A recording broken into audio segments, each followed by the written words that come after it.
What Once Was Mine, Chapter 38. Rapunzel. The canton of Haircross was, according to the two adventurers, garbage. Larger than a small holding, smaller than a village. It was still impressive to Rapunzel.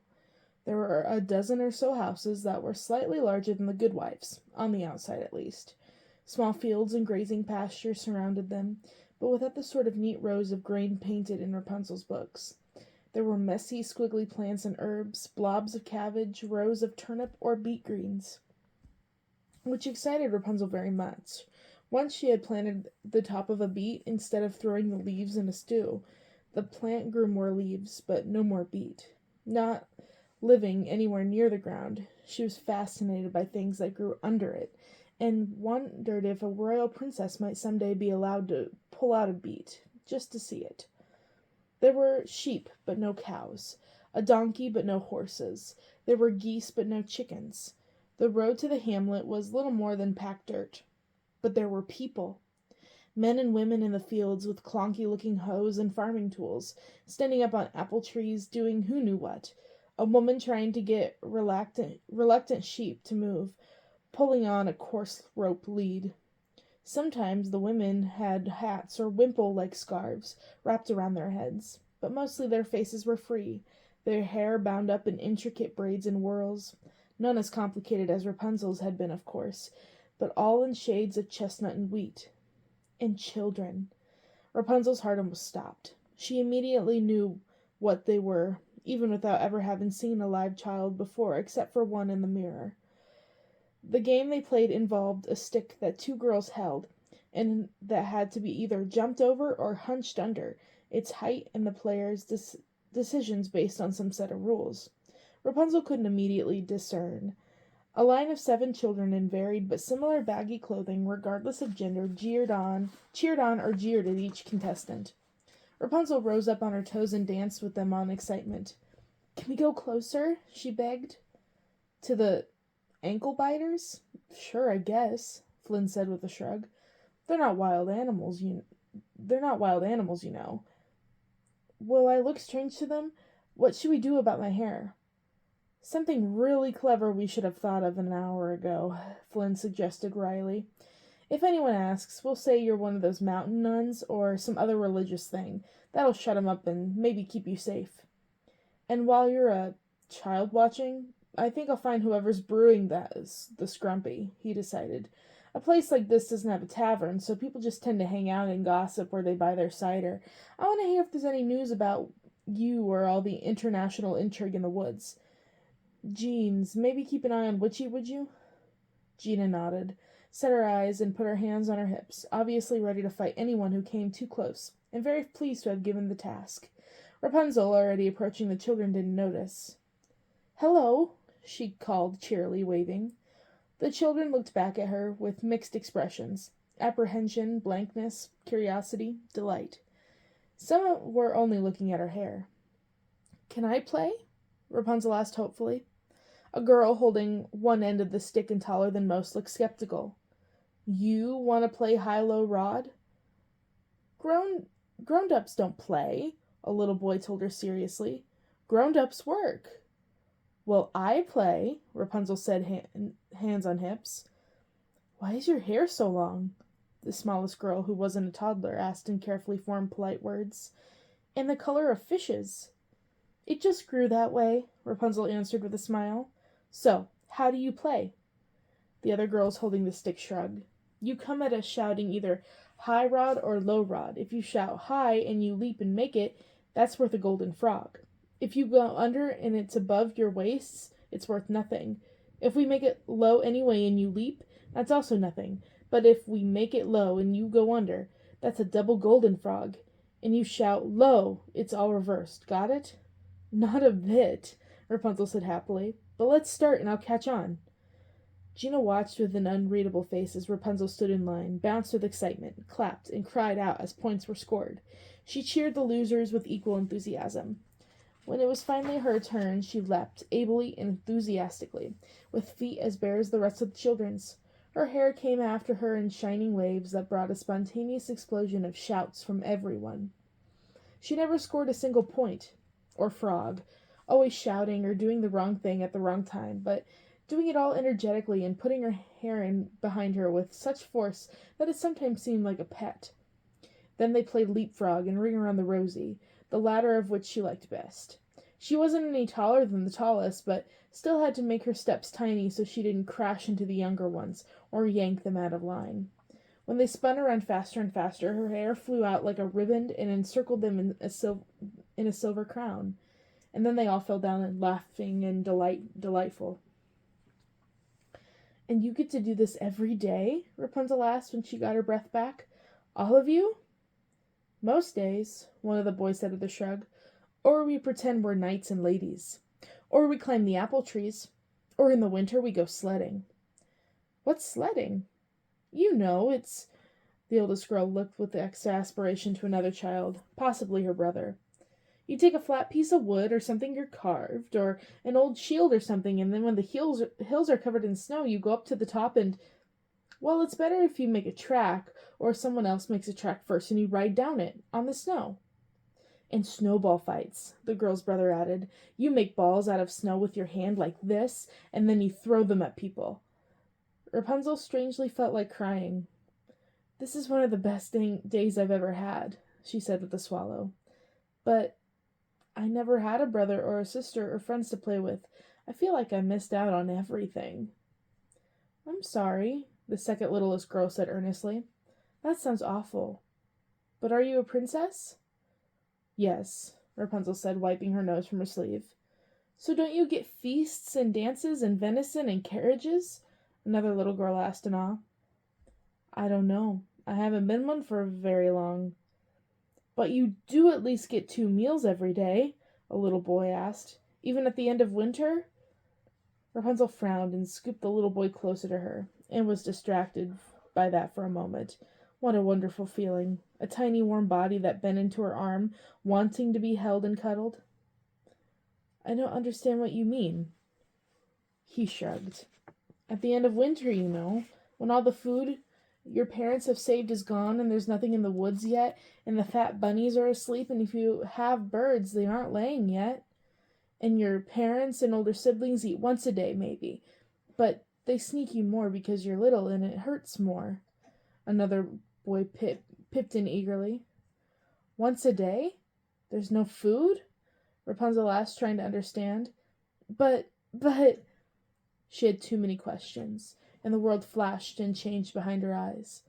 Where did Gothel always get their food? In the winter. Not having anything to eat had never been part of Rapunzel's world, except when she was being punished for bad behavior and not allowed a baked apple for dessert. Rapunzel studied the children, who were not making fun of her or angry at her for not knowing the way of the world, not judging. Maybe they were a little surprised, but that was all. "No," she said, deciding to be as honest as she were. "I have never gone a day without food. I suppose that's one of the things that make me a princess, even if I don't dance at balls and win the hearts of knights. I've never thought of that." It was like Gina said. You couldn't really compare the two things. Rapunzel had been lonely her whole life, but had more than enough food. Here were children who got to play with each other every day, had the infinite freedom of the woods and road, and went starving every year. Why did it have to be a choice? Who got to choose? "I think being a princess must be boring," the oldest girl said. "Having to dress in fancy clothes all the time and act all proper and learn Latin. I would rather climb trees and marry a highwayman." "You don't know any highwaymen," another girl said, hitting her on the shoulder. This was when Flynn returned from the cider maker's, brushing foam from his lips and handing Gina a tankard. "Split it with Witchy here," Flynn said, nodding at Rapunzel. "And chug. I think we better get a hustle on." The children made a collective disappointed "Aww," except for the girl who had said she would marry a highwayman. She nudged her friend, pointed at Flynn, and whispered, "Who's he?" "Thank you for a lovely afternoon," Rapunzel said with a curtsy. "You have given me much to think about." Gina offered the tankard for Rapunzel to drink first, and she gulped it thirstfully. It was refreshing and dry, and tasted like biting into a fresh autumn apple. "Skull," Gina said, taking it back and toasting. Well, there's definitely bad news on the horizon, Flynn said. Too many sightings of mercenaries and armed men from outside the kingdom. People here are locking up their valuables and daughters and sending complaints to the royal guards, but that's it. And there's no talk of royal princesses, evil witches, hidden towers, or magic hair. And what about missing crowns? Gina asked innocently. There might be a little speculation on that, Flynn allowed. We should probably head to the castle as soon as possible with the next group or merchant caravan we see. All right, Gina said, wiping her lips. I'm going to return this mug. Maybe get a refill. Rapunzel and Flynn strode through the village, looking at the little houses and watching the children reform their playgroups, figuring out the rest of the afternoon that no longer had a princess in it. The fields had a haze hanging over them, pollen and dust and 1,000 little spiders floating in whisper silk parachutes, seeking out foreign ground to start their lives. Rarely did spiders ever make it as high as her tower, though it did happen. She caught one now and cupped it in her hands to peer at it. The tiny spider lifted its front legs as if waving to her. She raised her arms high and let it go again, watching it spiral up into the winds and wonder with envy. Speaking of the crown, you'll probably be wanting this back, Flynn said, producing it like a magic trick, balancing the rim of the tips of his fingers. I'm sorry I threw it at you, she said, and not taking it. Please, I've had far worse thrown at me by women. If only more ladies would throw crowns at me, instead of shoes or goblets or daggers. How much of what you say is actually true? Less than I'd like, and more than a royal princess ever needs to hear, he said, and there was a trace of truth in his voice, something real. All right, she said, taking the crown and putting it back into her bag. What, you're not going to wear it? He asked in mock shock. It's still before the summer solstice. Velvet dresses and crowns before 5 o'clock are totally acceptable. She laughed, and suddenly she realized that at some point, while she was playing with the children, and he was supposedly getting news and cider, he had shaved. His cheeks were still a little raw from the blade, but their pinkiness certainly didn't take away from his looks. And now his cheekbones were even more pronounced. And wait, had he combed his hair? Was this all because he was saying goodbye? Was this it? By tonight she'd be awkwardly meeting parents she'd never known, living in a castle, and he would be gone, probably with a bag of gold for a reward, off to find even more somewhere, or some adventure. Maybe Gina with him, free on the road. She looked back to the forest, the road where they had come from. What if I just turned around? She asked. Excuse me? What if I just run away with you and Gina? Oh, I work strictly alone. No room for amateurs, he said, pointing a thumb back at Gina. Rapunzel gave him a glowering look. All right, I kid. She can hold her own. You, however, cannot, unless your hair can also shoot Gina-style stone missiles. Okay, and about that. Here I have this amazing magical head of hair, she said, tossing and switching it for emphasis. I don't fully understand its power. Would it be so selfish to lock myself away as the good wife has, with her, to study and figure it all out? To truly become a sorcerer, a master of it, even if it takes 100 years? I guess that all depends on what you want to do with your life, Flynn said, rubbing his chin with his hand. My wants are pretty simple. What do you want to do? You know, up until recently, I had wondered that a lot. Now I think it might be the wrong question. Maybe it's what I should do. Who cares what you should do? Life is short. People are cruel. Have fun while the sun shines and let everyone else sort themselves out. Oh, is that the great Flynn Rider dispensing advice? Rapunzel asked, and immediately felt bad about it. I'm sorry, that was uncalled for. No, you're spot on, he said a little sadly. That is how Flynn Rider lives. But he also knows that what he's talking about. The world doesn't appreciate shoulds. My parents should have lived, or should have kept me. The orphanage should have stopped the older kids beating me up. I should be able to learn a decent living doing something that was legal, if I wanted, which I don't. But the point is, if you feel you should do something, then do it. But because you want to, not because you have to. That's confusing, Rapunzel said with a smile. But what did she want to do? Play with children every day. Ride a horse. Never ever live in a tower again. Protect harmless old witches from cruelty. Rebuild the snuggly duckling. Stop people from starving in winter. Make a difference. Not just float away into the distance like a glowing lantern. Above everyone, a spark quickly forgotten. I want to meet my parents, she said, with more emotion than she had meant. I can't choose anything until I see all my choices. But once you meet your parents, the royal couple, there's no turning back, Flynn warned her. I know. They had somehow drawn closer together. She held her bag tightly in both hands, pressing it against her chest. There was the faintest scent of something foreign on his skin, sweet and deep, that didn't even have a trace of goat fat in it. A shaving oil, maybe. Why am I thinking about shaving oils? She thought. So, what about you? You want to live happily ever after on a giant pile of money, she said softly. And nothing else? It's pointless to waste time dreaming of things you can't have, he said, voice catching. I can have lots of money. But is that what you all want? She pressed. His eyes were wide and unblinking, and so soft and brown she could fall into them, be dragged under. Guys! Gina was shouting, running toward them at full tilt, pumping both her arms. Horsemen, dozens of them, she huffed out of breath. Coming from the north. Not the royal guard, but I couldn't see their insignia. They couldn't know we're here, Flynn said, putting a hand on his blade. Gina nodded. I think they're just passing through, avoiding the city, but we should still get out of here. Rapunzel frowned, looking. Raised up dust on a road that was mostly dust anyway was indeed a phalanx of horses. Not quite trotting, but not walking either. There was something arrogant about their gait and the men who sat on them, stiff-backed and plumbed. Rapunzel felt an ugly cramp in her stomach. The men who had grabbed her and tied her were bad, but there was something even more ominous and immediately hateful about these fellows. Maybe it was the gray whip-thin dogs that paced beside them, strangely pointed noses tasting the air like they were blind. The Verhounds, Bathory's dogs, Flynn swore. Run! Back to the forest.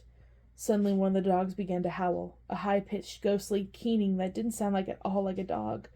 The next 30 seconds were the worst Rapunzel ever experienced, even including the days when she was young and alone and crying in the tower, when her mother didn't come. They ran. Gina and Flynn each took an arm to help her keep up. Rapunzel's body, already stretched from days of doing things she had never done before, was once again put to the test. She forced her feet to move, her legs to open wider, dig the ground faster. There was nothing but the pounding of their feet and ragged breaths. Everything else seemed strangely quiet, until the hoofbeats began to clatter right behind them. Gina stopped, let go of Rapunzel, then spun around, her sling out and aimed. Rapunzel stumbled, confused. She tried to stay with her friend. Flynn shoved Rapunzel forward. He threw her away from them like an apple core, like a child. Then he too turned to face their pursuers. Gina had already managed to knock one rider off with a missile, and was winding up for another shot. Flynn ran forward, screaming and waving his hands and slashing his blade madly. These were battle horses, trained for chaos in the field, but one succumbed to his display. Its eyes rolled in panic, and it veered away despite the terrible yanking of the rider gave on his reins. He had lifted the spiraling, dangerously sharp hooves. Gina dropped her sling and attacked the man closest to her. She sank the dagger deep in an unprotected part of his leg, between boot and knee. He screamed, and the horses screamed. Rapunzel knew she should keep running, but she also knew that she wouldn't be able to outrun anyone on horseback, and she couldn't look away. Her fate depended on the next few moments, on the skill and strength of two people who just a few days ago didn't know her at all and were now risking their lives to save her, despite there not necessarily being a reward. Flynn managed to steal a sword from one of the men and wielded it adeptly, spinning and twirling, but he was surrounded. What should she do? She never got to figure it out, because then the dogs were on her. They lunged and nosed and pawed and howled, knocking her backward. Teeth and claws and paws and sharp, bony things were suffocating her, stepping on her, pecking, scratching, but not biting. They had found her quarry and were excited, alerting their masters to the fact. Beyond that, they did nothing, trained to neither kill nor rend. "Get off!" Rapunzel screeched, one hand protecting Pascal. She tried to roll onto her belly, instinct kicking in. Suddenly she found herself lifted up and away from the dogs by rough hands under her armpits. Spun in the air and held over someone's head, she got a brief, terrifying view of the fight. Gina was pulling a man off his horse. Fingers digged deep in his hand, on his side. The last mounted mercenary hit Flynn with the pommel of his sword, knocking him cleanly on the head. Rapunzel screamed. Flynn crumpled to the ground. The man wheeled his horse around and changed his grasp on the sword, holding it more like a spear. He hurled it down at Flynn. Gina let go of the man she was fighting and threw herself at Flynn, grabbing him around the torso and pulling him out of the way. The sword still caught his arm, with what looked like the socket of a shoulder. Not entirely unconscious, Flynn screamed. "No!" Rapunzel shouted. "No!" And then she was being pulled through the woods, away from her friends, and in the hands of the enemy.